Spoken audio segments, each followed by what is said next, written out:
everybody. My name is Keely Spring. I'm a licensed marriage and family therapist in the state of California. And today I have with me Abby. Abby and I have known each other for a while, but I haven't connected with her in a bit since I think pre-pandemic. So Mhm. in a minute. But excited to learn more about what you're doing currently, Abby. And to that end, let's dive in. And could you share with the audience what your niche is, what you kind of work with, and populations and where you're located? Thank you. Yeah, thank you so much. So I'm Abby Neuberg. I'm a licensed marriage and family therapist, a licensed professional clinical counselor. So we're going to really focus on the fact that um, I really focus on insomnia. So what I do is CBT, cognitive behavioral therapy for insomnia, which is evidence-based practice. That's one thing I do. I'm a certified sex therapist. I'm a trauma therapist, EMDR therapist, All the things. ADHD certified. So there's a lot of things I also bring to the table, different aspects of that, but really it's the sleep piece right now that I really love helping people with. hmm And Abby, are you working primarily online with people about it, or is it in person? Can you kind of? Yeah, we're aligned. Well, I mean, I have worked with people and I've moved back to telehealth completely because that's what has been really helpful for people. Frankly, it's been such an opportunity to help people in the middle of their day. And so that's when I'm a telehealth practitioner. Uh-huh. Yeah, and in the state of California. In the state of California, yes. I offer only therapy within the state of California. I can't offer CBTi for people out of the state of California, but I do offer a little coaching around sleep, but it's not going to be the full-blown CBTi method, which is therapy. Fair, fair. We'll kind of flesh out some of those nuances in a minute. Yeah. But before we kind of dive into that, would you mind sharing how you decided to become a clinician? What was your road to, taking this path? I, interestingly enough, I didn't realize that I wanted to be a clinician right away. So my master's degree began in education. So I wanted to be a high school teacher. And I was getting my master's degree in education, interpersonal communication, because I love the psychology portion of it. And strangely enough, we were being trained in the Rogerian method. And I thought, this is so cool. We were doing, I guess, therapy to each other, doing the Rogerian method. And I wanted to do two at the same time. And um, it just wasn't going to work out. So I was doing teaching, but I don't like being a disciplinarian. I like working with the kids. So I went back and got my second master's degree at USF. Uh-huh. And that's where my whole career started. Uh-huh. And did you start with sleep or did you start in one of those other certifications that Oh, yeah. So sleep came to me later on when a family member of mine was just really struggling around sleep. And there's so many things for clinicians to know and to be able to help people with. And I was hitting a wall too. I knew a lot about like sleep hygiene, which we can talk a bit about. It's not like cleanliness hygiene is what do we do to prepare our body for sleep or an environment so our body can be better suited for sleep. Um, but I was trying to figure out what can I do. And so I hadn't heard about CBT for insomnia and I learned about it and this family member did it and felt like such an empowering change, for them. And I thought, that's cool. And I learned about it myself because, how can we not? Because we're just constantly curious. And I thought, I want to do that. For sure. For sure. Yeah. All right. Well, what do you like about being a clinician? What do you like about your job? I like about my job. I think what brings me back is always authentic relationships. It's easy to get up and work every day knowing that there's a good reason, it's meaningful, it's alive, it's dynamic. Yeah. And so I can't imagine ever doing a job that doesn't feel like every day is a meaningful day. Yeah. I love that answer. Yeah. I resonate with that for sure. So you mentioned CBTI. Let's dive into what that actually means and how it is, kind of this offshoot of CBT that, people probably have heard of in some level. But can you kind of go into those nuances a little bit more about what it actually is or is not, maybe would be a fair question as well.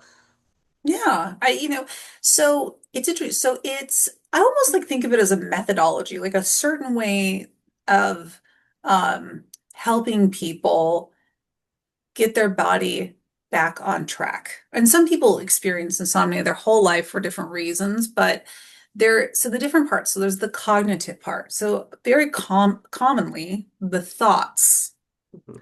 around sleep, the beliefs around sleep perpetuate it.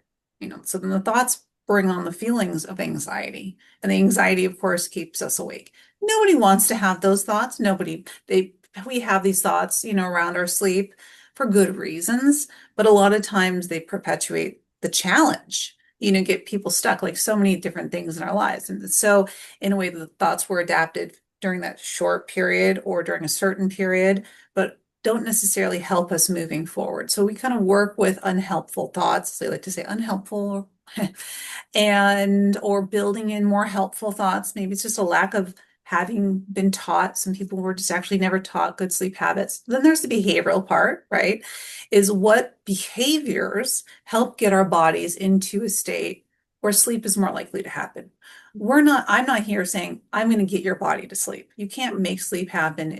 It happens by biological, environmental factors. So, but there are certain behaviors we do throughout a 24-hour period Mhm. that can really help, regulate our body and get ourselves in a state. And there are certain behaviors that will obviously take us off track. So we got to learn what those are and figure out for ourselves what does our body need to be able to be in the condition or sleep based on a 24, what happens in that 24-hour cycle.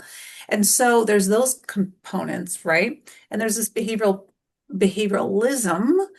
training the body, associating, because a big part of insomnia is the association of going to bed and having a terrible night. And what we're trying to do is trying to train your body out of doing certain responses. So also like that certain things trigger alertness, wakefulness because of bad experiences. And we're going to try to untrain your body and or waking up in the middle of the night or whatever it is. We're going to try to untrain your body. So like new associations through different like methodologies. So I'm not going to say more, hopefully, but I can kind of start creating a framework. Hmm.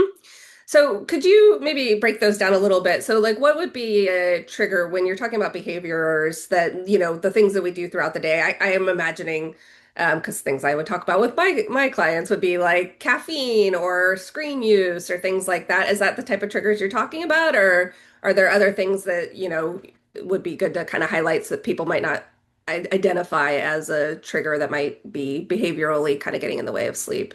Yeah, so we can kind of think of it as self-care behaviors, right? Where, like you kind of talked about is like good self-care things, like if we drink caffeine only so much at certain times of the day, or we eat regularly, very regularly, certain meals a day because your body is a clock, just like a baby. I think it's how you would quote unquote sleep train a baby is like you feed a baby regularly throughout the day, or at least a toddler. Let's use a toddler, and if you don't feed them at their body gets all confused and the blood sugar goes up and down. So we regularly eat and we get up and we go to bed at the same time. I'm not talking an hour and 2 hours difference. Some people can do that, but we actually say very consistent. Guess what? If a toddler, you don't put them down for a nap and you throws the whole day off. And so we're very regularly doing certain behaviors that help create consistency in how the body's functioning. The body functions better that way. We don't do things that are we make sure we are managing our stress throughout the day. So we're not building cortisol, adrenaline, and tension in our body, and our poor bodies are just like, ah! We're trying to like get that to go to sleep in an hour. We couldn't do that to a toddler. And so, obviously we have more resilience as an adult. So there's that behavioral like self-care component or the good sleep hygiene stuff of getting your body to down regulate, not stimulating it before bed. And then there's behavioralism, which is like kind of like Pavlov, like the bell, he rang the bell and he associated the food with, the bell, and the dog would come whenever I heard the bell to come eat the food. And eventually, just by ringing the bell, the dog salivates in anticipation of the food. The food may be there or not, but there's just enough association. So there's triggers. What happens is sometimes like people are like, I'm ready to fall asleep. Their eyes are shutting. They lay down. As soon as their head is making full contact with the pillow is now the bell. It Wow. rings in their head and they go, They're like, there's no, they weren't into, this is their body knows enough that when I start to lay down and fully lay down in the bed, my body remembers a cycle of anxiety. It's been trained unintentionally by me to like by situations, so the situation, not by you, the situation to feel this way. Or I wake up in the middle of the night, gotta go to the bathroom, whatever. You hit midlife, everybody does. But oh no, I'm awoken. This is gonna be horrible. And already we've become associated with waking up in the middle of the night and being up for 2 hours. So that's like a different behavioralism of like that trigger and training our body has gotten to is we have to start to learn how to, what do we do when we noticed these things that start to lead us, I like to call it that take us on the train of anxiety and sleeplessness. How do we notice when that train, we start to like mount that train, getting into it, and how do we get on a different track to hopefully bring us back to Sleepyville? And so that's a piece that we really got to learn and figure out how to do something else to Yes. get a new behavioral association. Yes. Yes, this comes up a lot actually, even in my sessions, and I don't have the CBTi training necessarily, but people will say like, "Oh, I had a hard time falling asleep," which is a different issue than I woke up in the middle of the night. It might be anxiety related both, but they're, maybe different triggers. And I think sometimes Mhm. people don't break it down versus like, I don't want to get out of bed, which might be a more kind of depression, you know, Mhm. sleep issue. But some of what you're talking about is kind of those things that get our mind in the right frame to actually have that full night's sleep. And Yeah. And it's hard not to kind of, and usually they set off a new, right? So oh, I'm awake. Oh no, I'm not going to sleep. Then we are in a new, now I like to say now there's a new, like the train went there. Now the train's on the next trajectory, which is, oh my gosh, I'm going to feel like garbage tomorrow. New level of anxiety. Oh my gosh, I'm going to get fired. So we're predicting, which based on evidence, it's not saying it's not true, but we are predicting. We're assuming how it's going to go, how we're going to feel, and then maybe we're starting to get to catastrophizing. It's going to be terrible. Of course, you're going to get fired tomorrow. How are you going to sleep? Nobody wants to do that, but understandably, our brains are like going from one thing to another, and so yeah, we can clinicians can help with that. So the part that kind of is it okay if I kind of say what differentiates please, so you can teach the sleep hygiene. We can teach people good self-care throughout the day. We can help people around like that cognitive part and teaching things to do. So um, I'd say where the divergence, other than the assessment part, because there are some assessment components of seeing what else could be creating the insomnia, right? Is the getting out of bed after 20 minutes and doing a boring activity until your eyes are like closing and your head's nodding. So there's that kind of we are not allowing you to stay and pray. I like to call it like please let me fall asleep in bed. And so there's that kind of getting out of bed and doing the boring activities called stimulus control. Okay. It's like really like avoiding, like reducing anxiety, not breaking the cycle around it because we don't want to keep that association of you lay and pray in bed. No, there's no more association of that. If you're going to really stress, then at least you can stress at a nice swishy chair next to your bed, but we're gonna break up some association. And the other piece is sleep compression. So what that is after 2 weeks of kind of writing down, you don't have to look at a clock. People usually kind of know how long they're gonna be staying up.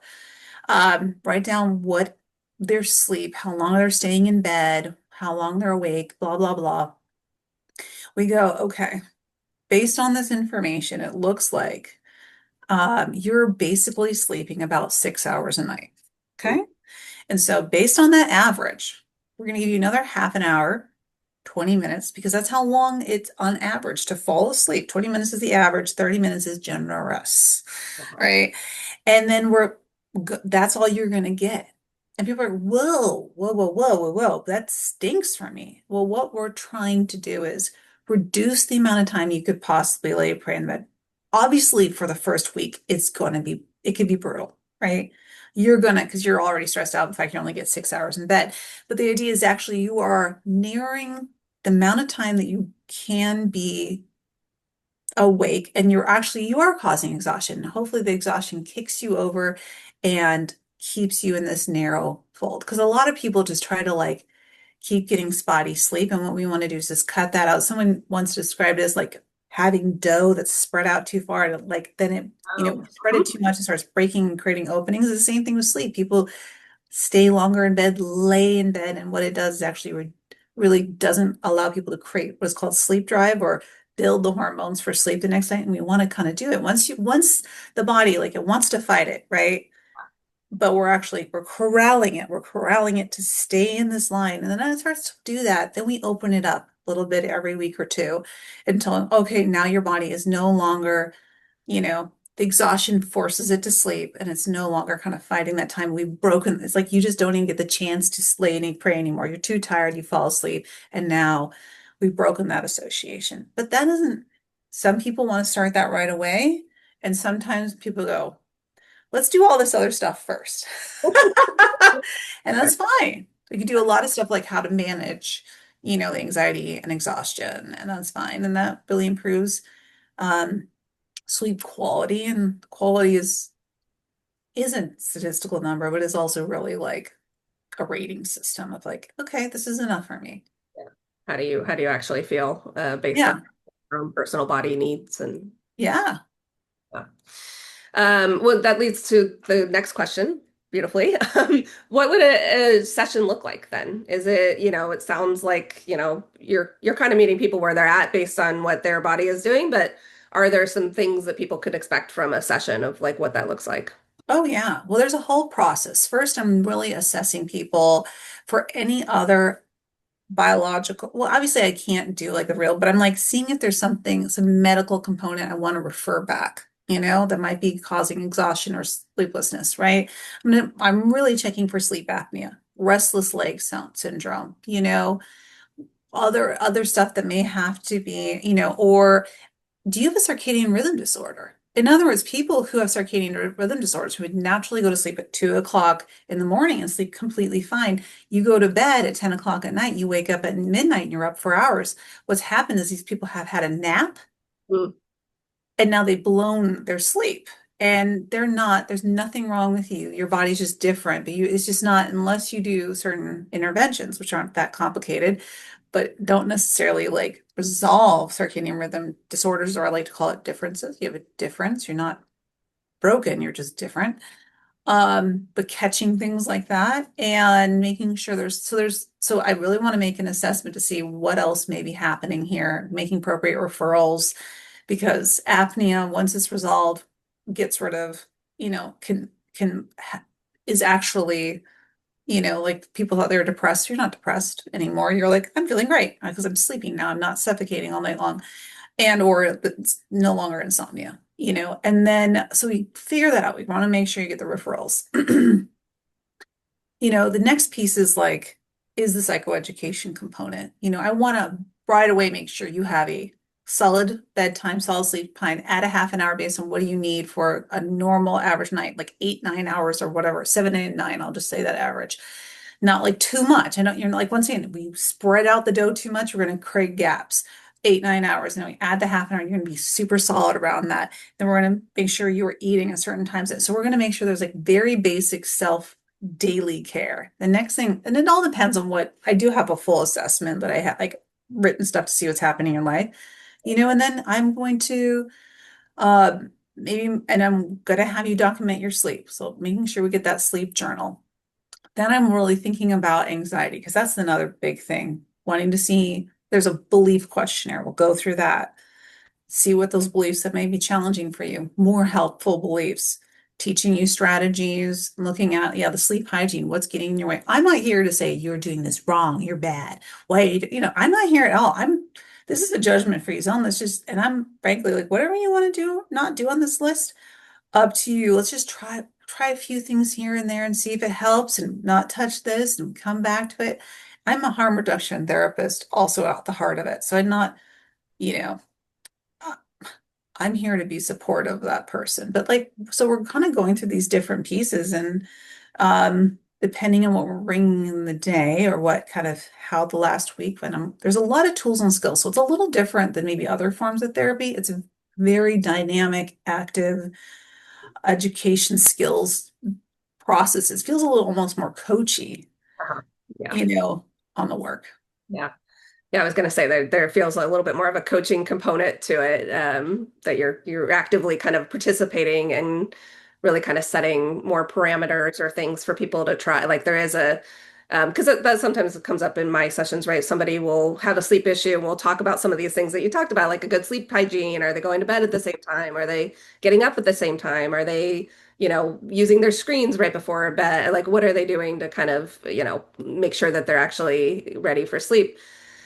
And sometimes people will say, well, that just didn't work, but I didn't really try. I tried it for like a day. And what I hear you saying is like, you really have to be kind of dedicated to the process of really kind of changing because these habits, they form and then they become this self-fulfilling prophecy that we're, hitting the Yeah. pillow and being like, oh, this is my time to think. This is my time to be Oh pondering yeah. life or whatever. It's hard. Yeah, and you're right. Like that's a common challenge is that people have tried things, but like, for example, relaxation techniques, they have to be used over and over and over until the body incorporates it. It has to be practiced throughout the day. And so sometimes it's like kind of a bummer that you have to be so consistent. Um, the upside is you got this tool for life. And you've also, all this stuff is just general well-being stuff. But, and I also like to think of it as like, um, that it, it's a skill. Sleep and self-care is a skill. And a lot of people, you built whatever they using whatever they can in the moment because that was what they got, or they weren't taught this skill. And so it's okay that it's skill development. It's not like it works or it doesn't work. It's like we have to keep kind of like practicing it until hopefully it starts to work. Yeah. Yeah, I couldn't agree more. And I think sleep is just so fundamental to our well-being. I think people underestimate. I think we're in a culture too that is like, oh, well, I only got 4 hours of sleep, and like there's this kind of almost like how little can I survive on feeling sometimes in social media stuff or whatever. And I will say that like my getting actual sleep when I changed my sleep habits right around when I became a clinician changed everything in my body. It changed my mood. It's so fundamental to who we are that Yeah. without good sleep, it's like all the other stuff that we do as clinicians. If the person's not getting solid sleep, it's really hard to kind of affect as much change as you can. I agree. And it's eating well and being active. And I don't use the word exercise because I know it's triggering for some people, but and also to get out of the framework of exercise. You can have a dance party, whatever, but and I find, I mean, even as a person, I don't even like my own advice sometimes. I went for my little bike ride. I didn't sleep well this morning, and I like did my little bike ride around. I'm like, I got to go move my body. This is going to be my natural caffeine. And sometimes I don't want to take my own advice, but I'm like, but I know if I eat well, I sleep well, and I'm active, it's like I like to think of it as like the cornerstones of like real emotional change can happen. For sure. Yeah, 100%. And as a parent, I totally get it. Like I understand there's this imperative to like feeling like you have to martyr yourself and sacrifice it. And as I like to think of it, it's like people don't eat well because they feel like they should sacrifice it. It's like it's a fundamental right and necessity of eating and I'm not a huge health nut or anything like that. I'm just like enough to feed your body and to sleep and how much fundamentally we've learned that we should, whether this is a non-gendered statement, yeah, to martyr ourselves, sacrifice ourselves, but that to me is not, it doesn't help. It's a race to the bottom. Yeah, I agree. And I think it sends a message to your kids that that's kind of the way, like their habits, right, are formed by watching you. And I also think, a parent needs all the resources they can have to deal with all the stuff that's coming at them. And, this is a fundamental piece of it. So it's actually, a huge component of Oh yeah. wellness. Yeah.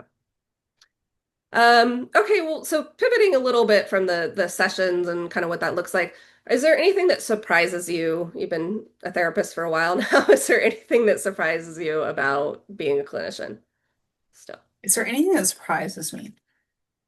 Um, I'm like, yes, and I'm trying to think, yeah. Well, as a sex therapist, it's so delightful.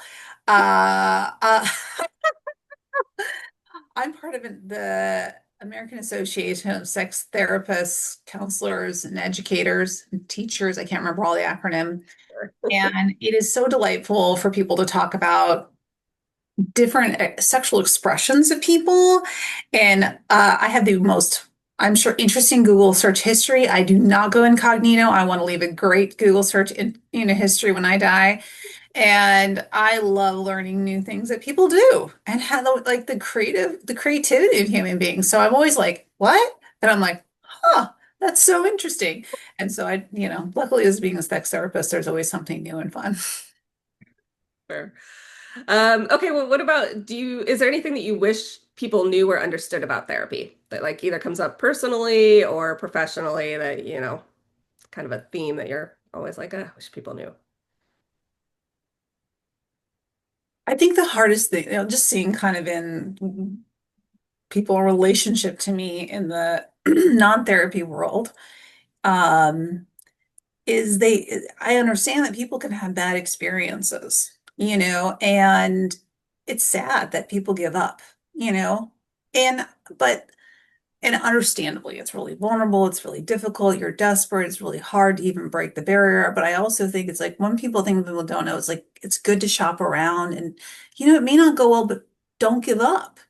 I mean, I know that you're not giving up. You're feeling dissuaded by another person too, but it's like I think sometimes people have a bad experience and that becomes the whole theme of like, oh, this is how all therapy is. And it's like, no. And another thing is that clinicians don't know everything. It's amazing how many times they're like, oh, this therapist didn't know this. I'm like, there's such a variety of human beings and like things for people to know. There's no way that they knew all those things. And I think about this with like doctors, like general practitioners all the time.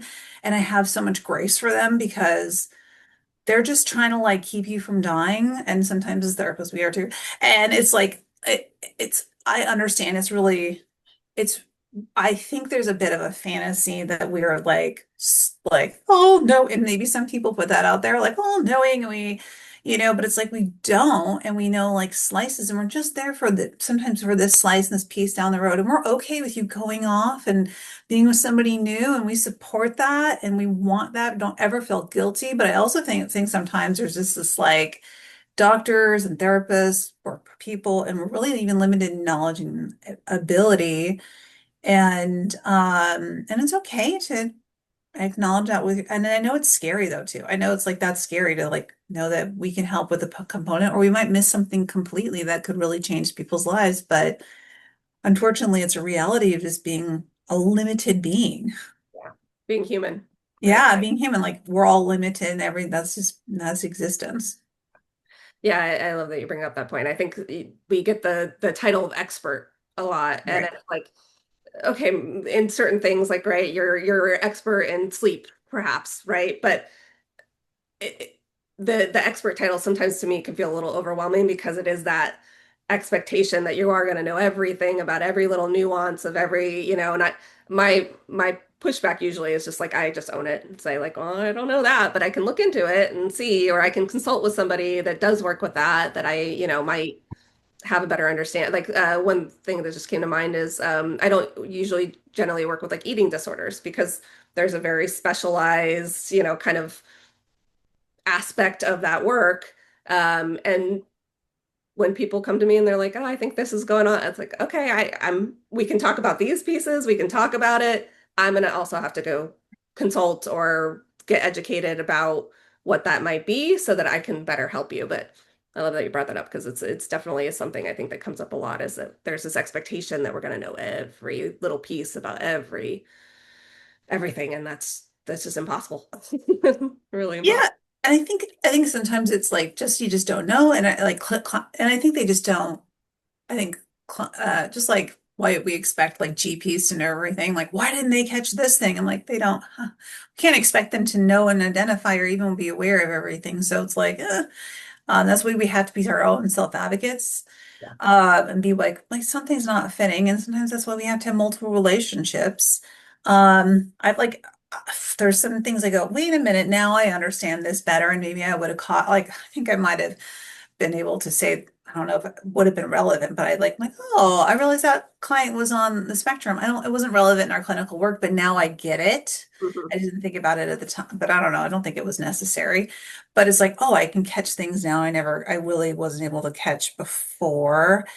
But I also think there's a fantasy. There's a fantasy. There's a, like, I jokingly call it my own personal Jesus, like that song, personal. We all wish there was that person who told us what to do and what's going on with us and what's the answer. Like, we all have that deep down, fantasy. And the reality is just not, that's not true in life. Yeah. Yeah. We And can help to each other. Yeah, for sure. And I think to your original point, I think, if it's not a good fit, there's plenty of other clinicians, because that's what research shows, right? Is that it's about the fit with your therapist over the modality necessarily, or Yeah. it's not one is better necessarily than the other. There's so many overlaps, I think, too, in a lot of the stuff that we study, but this idea that if it isn't the good fit, it isn't just all clinicians are horrible or don't, it's about finding that one that actually speaks to you and that resonates for you so that you can get traction and that you can, move forward. And I would argue that most clinicians want that for people. Like I don't want people staying with me if they're not getting anything out of it. Yeah, totally. Awful. Yeah, for sure. Okay, so final question in this kind of clinical area, Abby. Is there a tool that we could share with the audience that might be something they could use, access? Yes. CBTi Coach app. It's Oh, okay. totally free. It was created by the researchers and academics who I got trained by. And they created the program for the VEA, for veterans, for who are suffering from insomnia. So it's evidence-based. It's called an educational tool because it's not therapy, and they have to say that liability wise, but it's great tracking. It can do all of it. I mean, it can educate people on the basic stuff we need to know. And it's a good tracking device. It used to be you could share the documents like through a PDF with your clinician, but I don't think you can do that anymore. I haven't seen the update, but like people just send me screenshots. Thankfully, there's technology, but I think that's great. And for clinicians, who want something free, they have the entire manual for free online. They have offered it up because aren't these people amazing? These women amazing? They're women. And so there's an entire manual for CBT for insomnia, and you can read it, learn it, go through it with your clients. So it's like there's a whole, I think getting the training is really the gold standard, but hey, why not? Right. Yeah, that information, that's good. I'm actually gonna go look that up. So Yeah, it's free. It's free. So why not, for sure. For sure. All right, that was awesome. Thank you for that. I think that'd be a good use for people to check out. So we're done with the clinical questions. Abby, are you ready for some more personal to be seen a little bit here? Sure. Dun dun dun. Okay, so the first question, we're just gonna kind of ease on into it, is what is something that is making you happy right now? Um, there's a lot of things. I mean, I love my time with my daughter. I mean, she's so amazing. She's fun. She's 7 and like I mean, we just like we made like forts and that's great. I mean, I think that, like there's nothing better that's more grounding and relaxing than playing with a 7-year-old because they just know how to be in the moment. Yeah, love it. You just mentioned one, but what is your favorite app? Ooh. To be honest, I do love Instagram, honestly. I like love comedic people and performances. Uh-huh. So like I've tuned it well to just get lots of great comedy and like performative people. And so I enjoy the heck out of Instagram, to be completely honest. I love that. So, beach or mountains? Do you have Beach. beach? I Yeah. live near a beach, so Uh-huh. So you like kind of the rugged northern coast beaches or any beach? I like a sandy beach, even though I think the sandy beach that I live near isn't, I don't know how real, like how much the sand is like brought in or whatever, but I like to be able to sit comfortably and get in some warmer water, preferably. Fair. Fair. Okay, what is one thing that movies never get right? Other than being a therapist. No. That is definitely one. Oh God, I only had like one and he still was being unethical, from Good Will Hunting. I just really love Oh, it. Just the deep compassion and empathy and but there's still obviously there's some inappropriateness. But what do movies get wrong? I mean, so many things. I don't know why this came to my mind. It's just like poly relationships. They're just so harmful to people who identify, in having open relationships. It just kind of has promoted a lot of shame and secrecy. And I'm glad that now culturally we're becoming more educated about it. And, and so people could really more supportively, like, because that's their self-identity and it's a sexual expression and individual romantic expression now. So, but I think there's been a lot of like kind of like how we used to like in the 90s and just, trans folks, the way that people were, you know, made a laughing stock, right? It's a trope, it's a really negative trope. And so I'm glad that things are culturally changing, but I don't think in Hollywood yet is changed to having more positive representation. yeah. Honestly, I can't even think of many examples of where I it's. feel I think what just I've been reading Murderbot, like the Oh, books. I They're saw not heavy-handed in the show, but in the books it's very positive, that.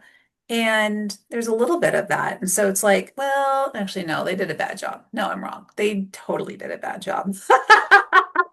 But I like at least no, I guess maybe that's not in media, only in the book. That it was like a very like the way they talk about it, and Mhm. it's easy, right? And like kind of a futuristic science fiction for them to not have to turn it, but they made it gratuitous in the series. So Uh-huh. Yeah, I saw the series. I haven't yet watched it, but I saw the whatever. I know what you're talking about. It's like a recent one on Netflix, I think. Um, okay, what is the best way to relax? what's the best way to relax? I mean, whatever the person's way. How do I love to relax? Personally, what best way for me to relax? I love a hot shower. I like reading a good book. I think, yeah, going in nature. I think the best thing you can do, in my opinion, is to be in nature. I think when you get out of all the stimulation of a lot of things and you can get into nature, at least for me, I find that, the best way. And then, but with movement, Yeah, I think research would back you up on that. I feel like right. I'm always a broken record. I'm like, go out, be in nature. Be in nature. Go have a nice hike in a very wooded, or like very, not like go for a hike near a bunch of civilians, Yeah, civilization, but like kind of get a little further away. yeah, for sure. Okay, what is a dream trip location that you'd like to go to? I mean, the current one that we're all dreaming about is going to Japan. Oh, nice. Yeah, that one comes up a lot lately. I feel like there's a lot of momentum. I feel like I hear about how great it is, and just Yeah, it's supposed to be good with like great place for kids, and so it's like it's a family situation, and yeah, I know a lot of it's been more accessible recently, even though it kind of got more expensive. But yeah, just go to Japan. fair. Okay, what advice would you give your younger self? A lot of advice. That's fair. Yeah, yeah. Which part? Which part of my life?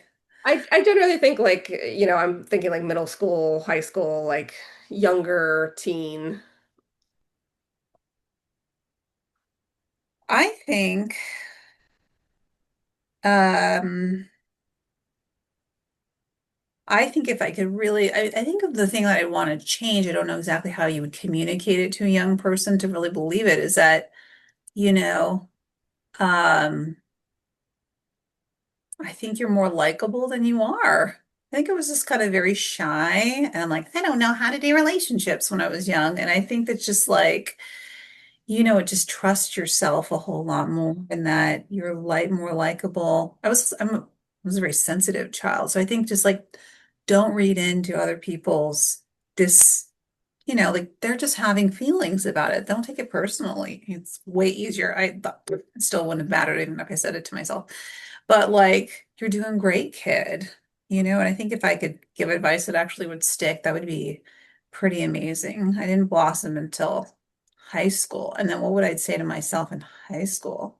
I like myself in college. I mean, I think, yeah, it's so hard. It's like you think about the advice and you're like, "Pfft, it wouldn't have mattered." I had to live it. I had to like go through whatever I needed to go through um to get to be where I am now. Because I think about that sometimes. I definitely have that fantasy. Do you think about that sometimes? You're like, I would say that, and then you realize you're like, it doesn't matter. Yeah, but to your point, I think that I think like there's so many things I would tell my younger self along the lines of what kind of you're saying, like don't take things personally. I was very sensitive, I was very introverted. But at the same time, I think those things made me who I am. And like I went through some struggles to be better inclined to, not be in my head and not be in that space. And I don't know if I would have gotten there quite as easy if somebody just said, don't do that. Right.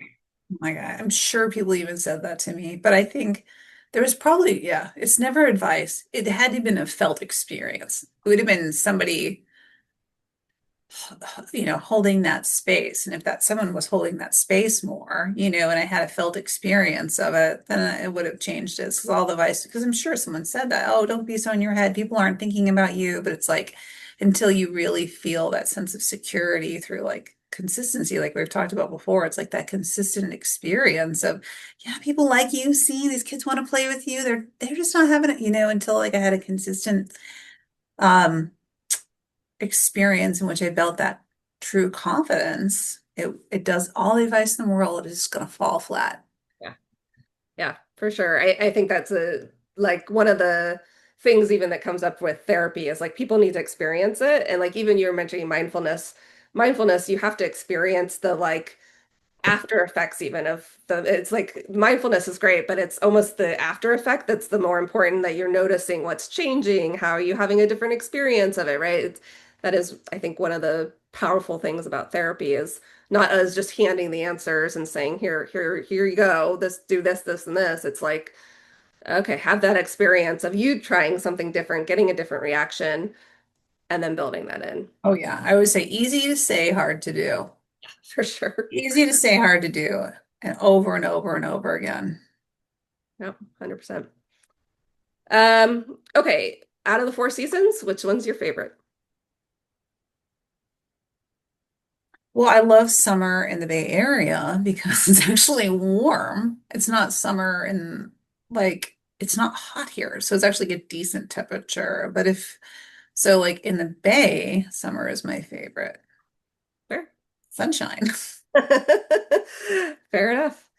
Okay, we got three more questions. What would be the worst superhero power to have? I was just thinking, as much as sometimes I wish I could mind read, I don't really want to know what people are thinking. Yeah, yeah. Hands down the number Ooh. one answer by all clinicians so far. We already have too much information. Yeah, I already can kind of see so many micro expressions. I'm like, I don't really need to know. yeah. Yep, I agree. Okay, what is an animal that resonates for you? The first thing that came to my mind was a wolf. Ah, They're okay. pack animals. Hmm. They're smart, you know. I think they're beautiful. And I guess it'd just be super cool, like be able to run wild, like in a pack of wolves. I think that'd be cool. It would be. All right, so final question. When you look back at your life, what do you hope you'll be able to say about it? Well, I already can say, like, I feel like I've done everything I wanted to do, frankly. I feel proud of my career. I feel like I did some good in the world. I think I've deepen myself as a person. I've done enough like self-expression. I have loved people deeply. I have a beautiful child and I created a lovely family. I don't want to die. Actually, the only anxiety about death for me is like I kind of like living and I don't want to be knocked over by a bus or anything, but I feel good about it so far. I just want to keep doing it. Yeah, Yeah. I love that answer. I love There's a it. lot of meaning in life, and so I feel like kind of hit the main ones for me. Main for me, my values. Yes, yes, but wonderful answer, truly. So thank you, Abby. You were Yeah. officially seen. Uh, for anybody watching, I will include your information. That said, is there anything that we haven't talked about that you'd like to make sure the audience knows or is aware of? Oh, always, right? We're an endless pit of like, I want to tell you more, but that they had to come and find out. Fair enough. Go to my blog. What are the little nuggets of knowledge I'm dropping here and there? Mhm. Yeah. To that end, I will include all your information so that people can Thanks. easily find you. And yeah, thanks so much, Abby, for taking a chance on this. This is fun. Yeah, I enjoyed it. Enjoyed the conversation. So Yeah, thanks again. thank you. See you soon.